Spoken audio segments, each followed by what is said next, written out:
20 ஆண்டுகளாக நான் அத்தியாத்ம நோக்கத்துடன் இருந்து வருகிறேன். ஆனாலும் தூர திருஷ்டி, தூர சிரவணம், பிறர் கருத்தறிதல் முதலாம் சக்திகளை நான் நாடவில்லை, பெறவில்லை.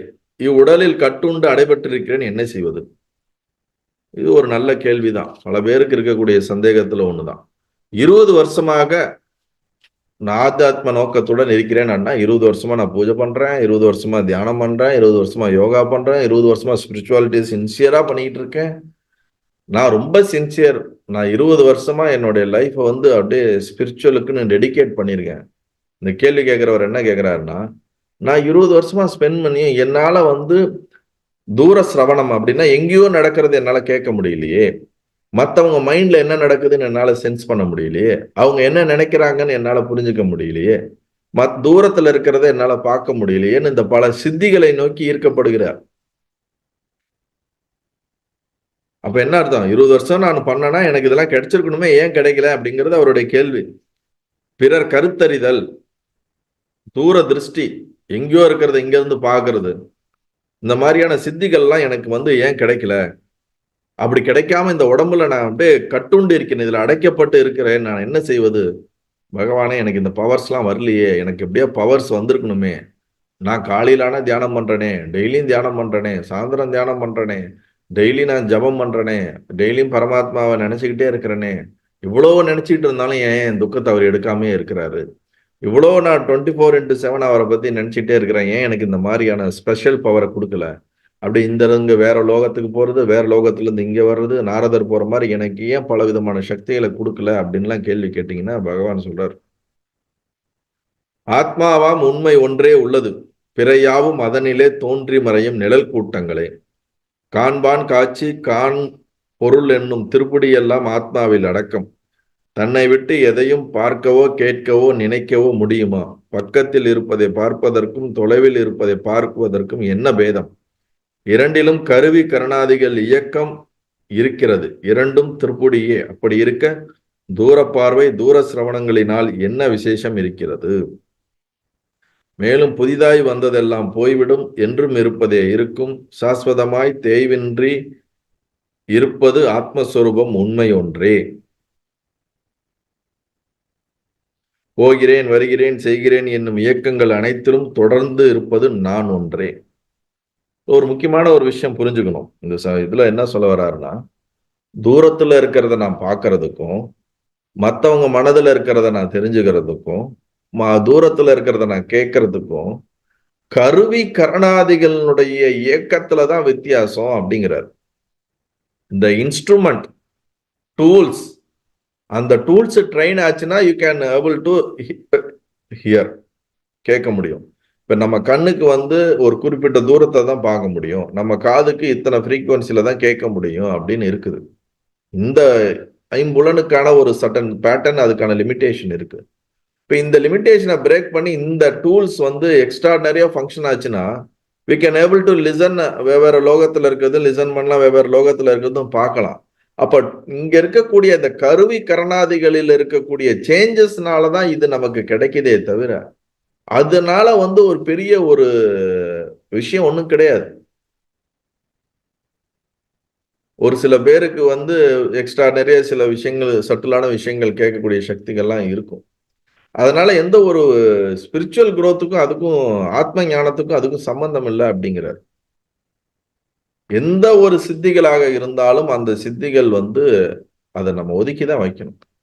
மனதினாலும் இந்திரியங்களினாலும் அடையப்படுவது தானே தவிர அதுக்கும் ஆத்மாவுக்கும் சம்பந்தமே கிடையாது. அதுதான் சொல்றார், ஆத்மாவாம் உண்மை ஒன்றே உள்ளது, பிற யாவும் அதனிலே தோன்றி மறையும் கூட்டங்களே அப்படிங்கிறார். நீ இந்த லோகத்தை பார்க்கறது, மற்றவங்க மனசை பார்க்கறது, மற்றதை கேட்கறது, இது எல்லாமே ஸ்கிரீன்ல தெரியக்கூடிய ஒரு படம் தான், ஸ்கிரீன் கிடையாது. ஸ்கிரீன் தான் அப்சல்யூட், அதுதான் ஆத்மா. அதுல நீ ஹை ரெசல்யூஷன் பிக்சரை நீ ப்ரொஜெக்ட் பண்ணாலும் சரி, லோ ரெசல்யூஷன் பிக்சரை ப்ரொஜெக்ட் பண்ணாலும் சரி, எப்படிப்பட்ட சீன்ஸை நீ ப்ரொஜெக்ட் பண்ணாலும் it's a scene, it's a image. அதுபோல உங்க எக்ஸ்ட்ராடனரியா உனக்கு பவர் கிடைச்சி நீ பிரம்மலோகத்துல இருக்கிறது, சொர்க்கலோகத்துல இருக்கிறது, நரகலோகத்துல இருக்கிறது, மற்றவங்க மனசுல இருக்கு, இதெல்லாம் படிக்கிறதுனால உனக்கு என்ன கிடைக்க போகுது? வேணா இந்த லோகத்துல இந்த உலகத்துல மத்தவங்களை ஏச்சிக்கிட்டு மத்தவங்களுக்கு முன்ன மேல நான் வந்து பவர்ஃபுல்லான ஆளு நிரூபிக்க முடியுமே தவிர அகங்காரம் டெவலப் ஆகும். அதனால ஆத்ம ஞானம் அதுக்கும் சம்பந்தம் கிடையாது அப்படிங்கிறார். இன்ஸ்ட்ருமெண்டோட ஒவ்வொரு கார் இருக்கு நமக்கு. ஒரு கார் லோ ஃபீச்சர்ஸோட இருக்குது, சில கார் ஹை அண்ட் ஃபீச்சர்ஸோட இருக்குது. இப்போ பென்ஸ் பிஎம்டபிள்யூ எல்லாம் போனீங்கன்னா நிறைய ஃபீச்சர்ஸ் இருக்கும். நீங்க மாருதி இந்த மாதிரி வாங்கினீங்கன்னா லோ எண்ட் ஃபீச்சர்ஸ் இருக்கும்.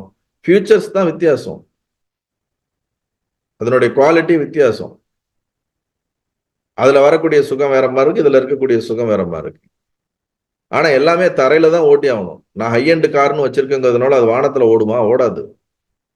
அந்த மாதிரி நம்மளுடைய இன்ஸ்ட்ருமெண்ட்ல இருக்கக்கூடிய மாற்றங்கள் தான் பவர்ஸை வந்து அதனுடைய கேப்பபிலிட்டி கிடைக்குது அப்படிங்கிறார். காண்பான் காட்சி காண்பொருள், பார்ப்பவன் பார்க்கப்படுகின்ற பொருள், பார்த்தல், இது எல்லாமே ஆத்மாக்குள்ள அடக்கும் அப்படிங்கிறார். நாம் இருப்பது நமக்கு தெரிகிறது, அதை யாரும் மறுக்க முடியாது. மறுப்பதானாலும் மறுப்பதற்கு ஒருவன் இருக்க வேண்டும். சன்மாத்திரமாம் இவ்வுண்மையை ஆழ்ந்த மன அமைதியிலே துலங்கும்.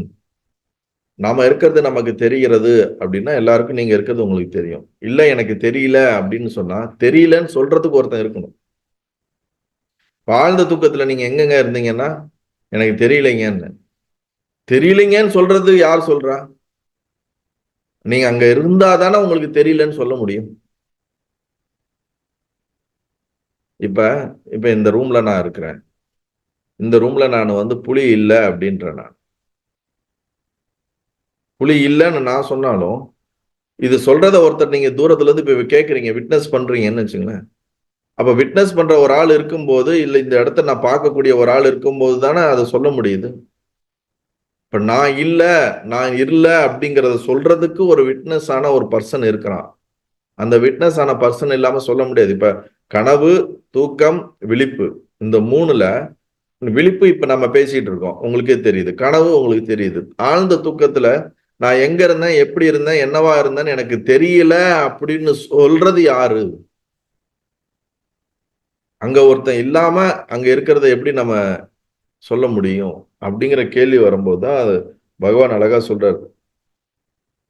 நாம் இருப்பது நமக்கு தெரிகிறது, அதை யாரும் மறுக்க முடியாது. மறுப்பதானாலும் மறுப்பதற்கு ஒருவன் இருக்க வேண்டும். சன்மாத்திரமாம் இவ்வுண்மையை ஆழ்ந்த மன அமைதியிலேயே துலங்கும். எப்பொழுது நம் மனம் அமைதியா இருக்கும்போது தான் இந்த அப்சல்யூட் ட்ரூத் எல்லாம் நமக்கு கிடைக்கும். ஆக்சுவலி அந்த சாட்சியா இருக்கிறது வேற எதுவும் கிடையாது, கான்சியஸ்னஸ் தான். அந்த 3 ஸ்டேட்டையும் பார்க்கறது. வெளியே ஓடுவதே மனதின் பழக்கம். அதை அகமுகமாக்கி திருப்பி அங்கே அமைதியாய் நிற்க பழகினால் கேவலம் சன்மாத்திரமாம் தனது உண்மை விளங்கும். மனதோட இயல்பு எப்பொழுதும் வெளிநோக்கி ஓடுவதுங்க. இப்ப என்ன பண்ணலாம், இவர் எப்ப சீக்கிரம் முடிப்பாரு, முடிச்சுட்டு சாயந்தரம் 6 மணி ஆகுது, அடுத்து என்ன ப்ரோக்ராம் பண்ணலாம், என்ன டிவி நிகழ்ச்சி பார்க்கலாம், எங்க வெளியே போகலாம், என்ன சாப்பிடலாம், நாளைக்கு என்ன வேலை, அடுத்த வாரம் என்ன வேலை. நம்ம மனசு முழுவதும் என்னது, வெளி சார்ந்து மனம் எப்பொழுதும் சிந்தித்து கொண்டு வெளி விஷயங்களிலே இயங்கிக் கொண்டே இருக்கும்.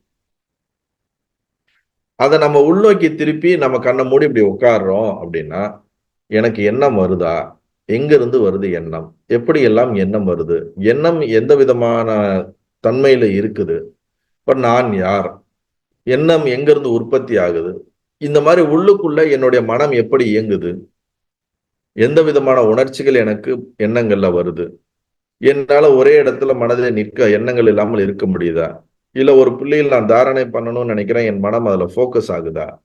இந்த மாதிரி உள்ளுக்குள்ள எப்படி வெளியில நீங்க எக்ஸ்ப்ளோர் பண்ற மாதிரி உள்ளுக்குள்ள நம்ம வந்து ஆக்சுவலி இந்த ஸ்பிரிச்சுவலி ஒரு நல்ல தேடுதல் இருக்கிறவன் உள்ளுக்குள்ள ரொம்ப ஒரு டிஸ்கவர் பண்ணிக்கிட்டே போவான். எப்படி நம்ம நிலத்தை தோண்டி உள்ள போக போக எவ்வளோ எதா கிடைக்குமான்னு தேடி உள்ள போறது போல நம்ம வந்து சாதனைகள்லாம் பண்ண பண்ண பண்ண உள்ளுக்குள்ள போக போக புதுசு புதுசா நமக்கு ஒரு புரிதல் வந்துகிட்டே இருக்கும், ஒரு டிஸ்கவர் பண்ணிக்கிட்டே இருப்போம்.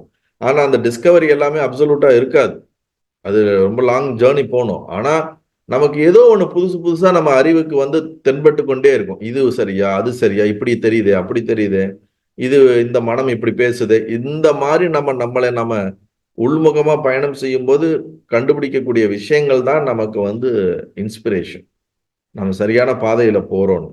அப்படி நம்ம உள்ளுக்குள்ள போக போக போய் நம்மளுடைய அமைதியான நிலைமை அப்படின்னு சொல்லக்கூடிய இந்த சத்துவ மனத்துல நின்று பழகிட்டோம்னா கேவலம் சத்மாத்திரமாம் தனது உண்மை தானே விளங்கும் அப்படிங்கிறார். எப்போது மனம் அந்த அமைதி நிலையில சுத்த மனதுல நிக்கிதோ அப்ப நமக்கு சாட்சி ஸ்வரூபமாக இருக்கக்கூடிய ஆத்மா விளங்கும் அப்படின்னு சொல்றார்.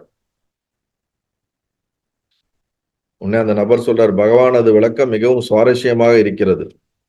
உடனே பகவான் திருப்பி கேட்டிருக்காராம், சுவாரஸ்யமா இருக்கிறது என்று சொல்பவன் யார்? முடிவில் அந்த அன்பர் இதயம் மார்பின் வலது பக்கம் இருக்கிறது என்று விளக்கத்தை வேண்டினார். வலது இடம் என்பதெல்லாம் உடலை பற்றிய, உண்மையில் இதயம் என்பது ஆத்மஸ்வரூபமே. அதை நாம் உணர வேண்டும். அதுவே போதும். நல்லது.